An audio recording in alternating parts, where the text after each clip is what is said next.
Bueno, muy buenos días a todos. Después de escuchar estas dos intervenciones de media hora, uno quisiera asumir el papel a cabalidad de periodista y lanzarles un par de preguntas.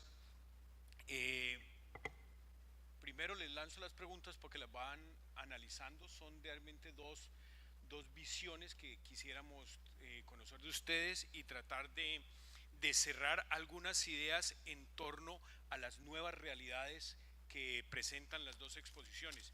Lo primero, yo quería preguntarles sobre qué podemos esperar quienes jugamos, incluyéndome en el tema informativo, de las calificadoras de riesgo para el próximo año frente a Colombia.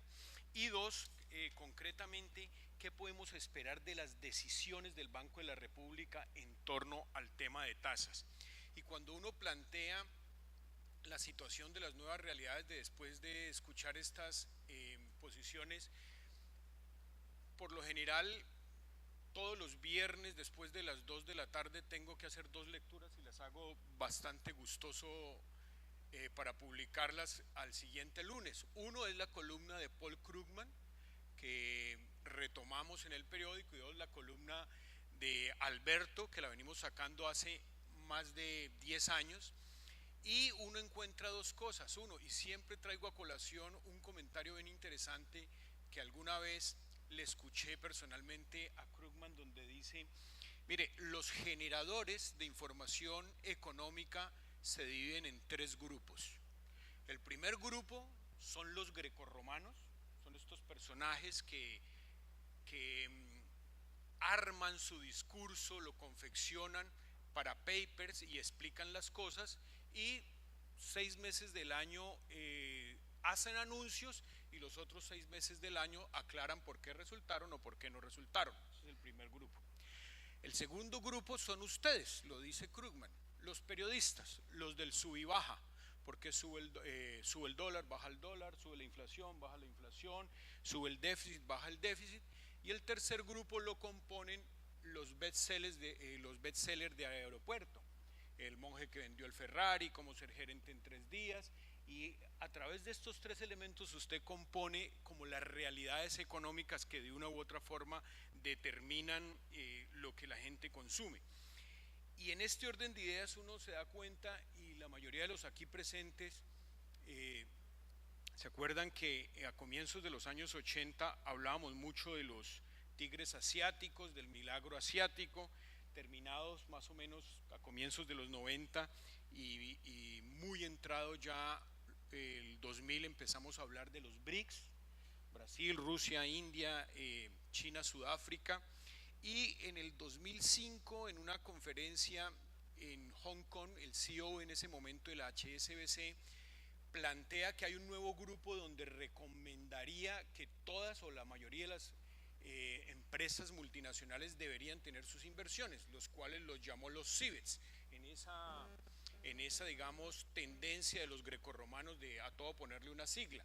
Esos CIBETs, para sorpresa de los colombianos, arrancaba con Colombia, Indonesia, Vietnam, Egipto, Turquía y también Sudáfrica.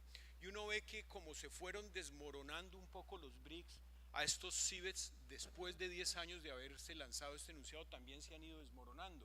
Y uno ve que el tema, la redefinición de los mercados emergentes, también aplica a estas nuevas realidades. Y cuando uno coge el caso de Colombia, uno dice, bueno, ¿por qué lo metieron a los CIBETs? Decía en su momento el personaje, mire, los sectores económicos que tiran la economía son dominados por las empresas locales de ese país. El mayor banco en Turquía es turco, el mayor banco en Colombia es colombiano, el mayor banco en Sudáfrica es sudafricano, y uno ve que hay unas nuevas realidades y que eso también está cambiando. Y está cambiando de una manera sorprendente cuando uno se da o observa haciendo digamos un sumario bastante ejecutivo de lo que ha pasado en los 60 años de la economía colombiana, y uno coge el 56 para acá, para hacerlo exactamente, para tratar de sincronizarlo con el tema del posconflicto. Y uno dice, entre 1955 y 1960, casi 75, es una economía donde la industria, la agroindustria del café era lo más importante, al punto que tenía un miembro en la junta directiva del Banco de la Junta Monetaria en ese momento. Luego, en el gobierno al cual se refería Alberto hace un rato, encontramos el embeleco de Cusiana y Cupiagua y nos creímos petroleros. Pasamos de ser cafeteros, luego nos creímos petroleros, para terminar digamos, tratando de sobreaguar las dos crisis, las del 98 y las del 2008, y nos encontramos desde el 2013 con lo de los precios del petróleo.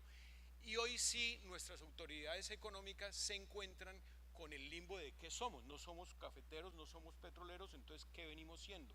Y esa nueva realidad como que todavía no la hemos dibujado. Realmente, ¿qué nos depara el futuro en la economía colombiana?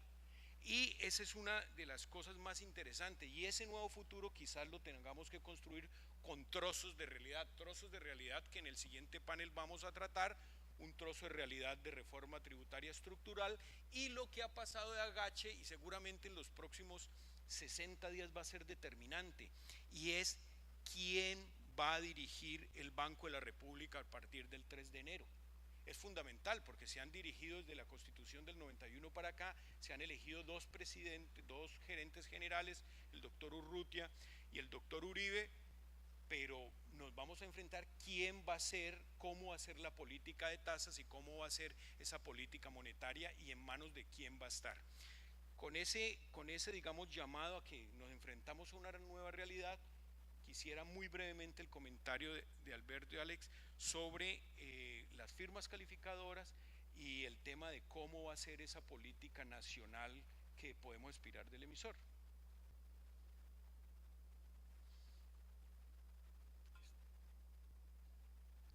Perfecto. Bueno, en Itaú el equipo macro sí tiene la opinión de que si no hay una reforma tributaria en Colombia, es muy probable que las calificadoras de riesgo, dos de las cuales ya tienen un outlook negativo para Colombia, ¿no? Standard & Poor's y Fitch, hagan un downgrade el próximo año. La trayectoria del déficit fiscal, la deuda, el tema del proceso de paz que probablemente tenga un costo muy difícil de cuantificar. Creo que todo eso se combina, pone un riesgo latente sobre las finanzas públicas, y si no hay una reforma tributaria, nuestra opinión es que es bastante probable que el próximo año sea un downgrade. Sobre la decisión sobre la política monetaria de Banrep, nosotros estamos esperando una subida más de 25 puntos hasta 8%. Creemos que leyendo los comunicados del Banco Central, es evidente que ellos están viendo están poniendo mucha importancia a los últimos datos, y por el momento se ve bastante presión todavía en la inflación, ¿no? Que subió hasta 9 en julio.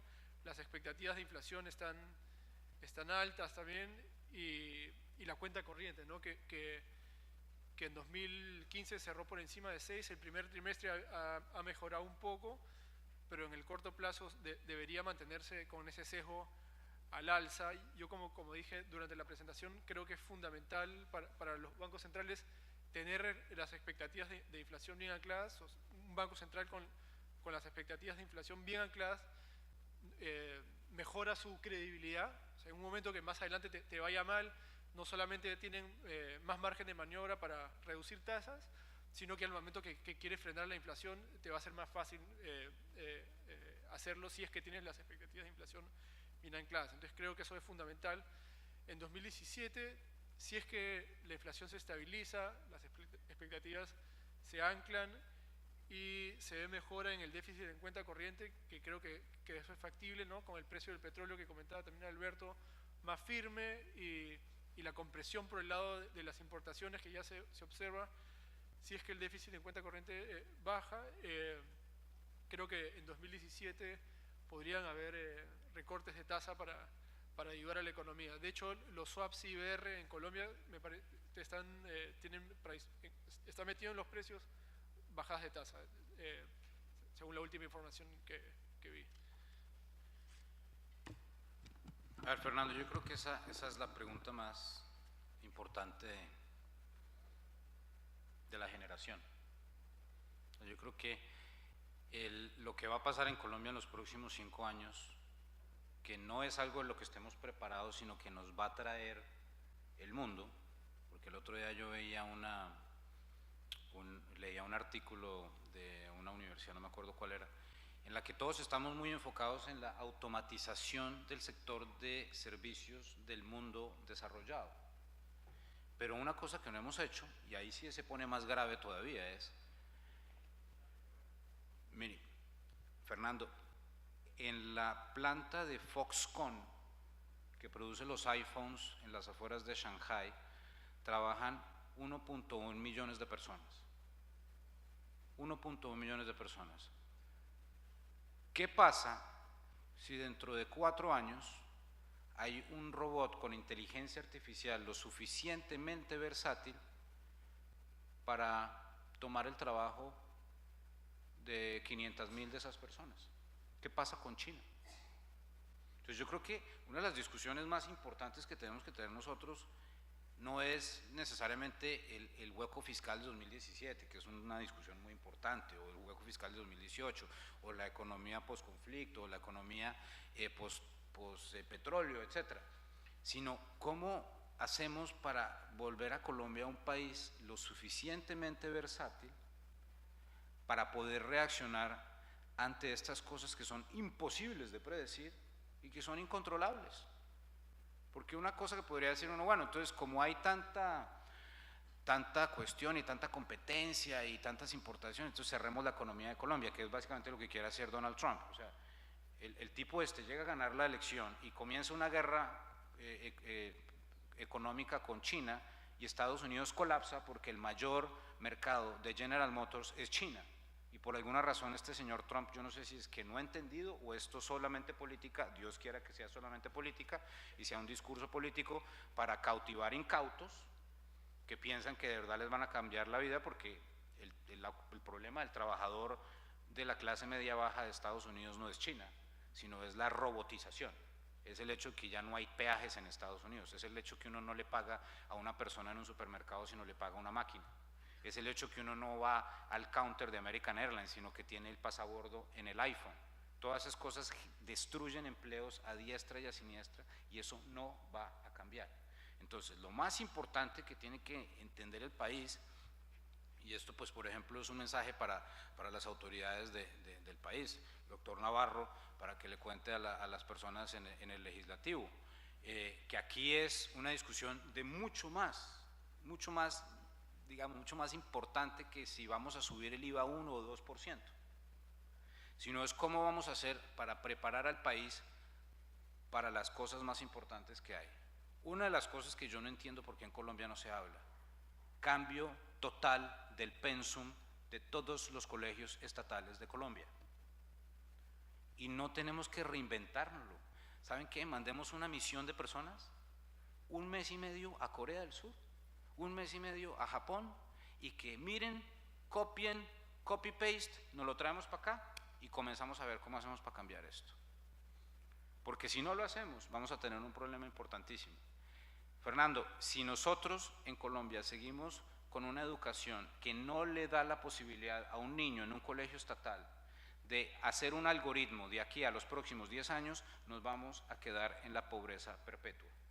Punto. O cambiamos eso ya, o nos metemos en un problema gravísimo. Segundo punto, nos guste o no, el problema de Colombia no es que haya millonarios. El problema de Colombia es que no hay millonarios. Necesitamos muchísimos más millonarios en este país, no menos, más. ¿Cómo hacemos para que haya más millonarios en este país? Pues démonos el golpe que nos tengamos que dar, de la forma como tengamos que dárnoslas, pero tenemos que comenzar a participar en el Doing Business Report del Banco Mundial, no como número 147 en el mundo, en el capítulo fiscal, sino como número 2 o número 3 o número 4.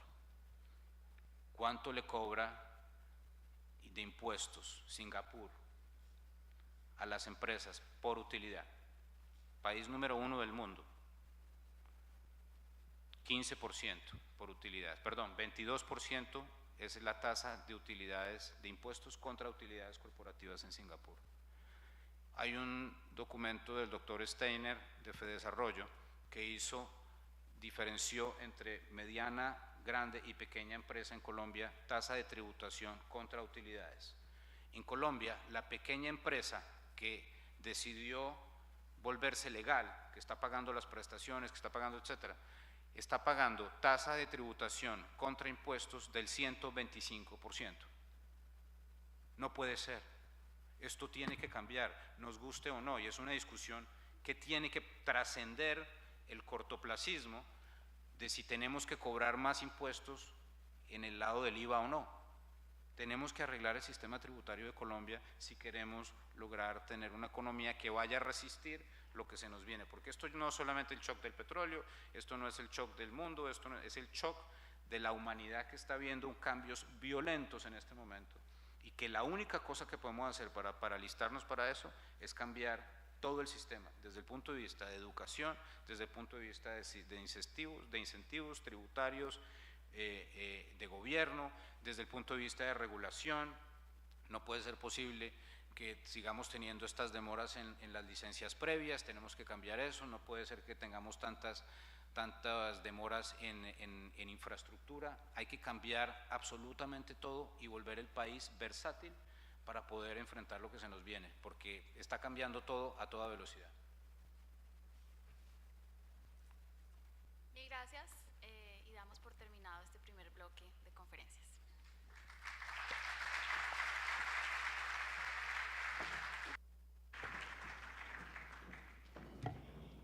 Muchas gracias.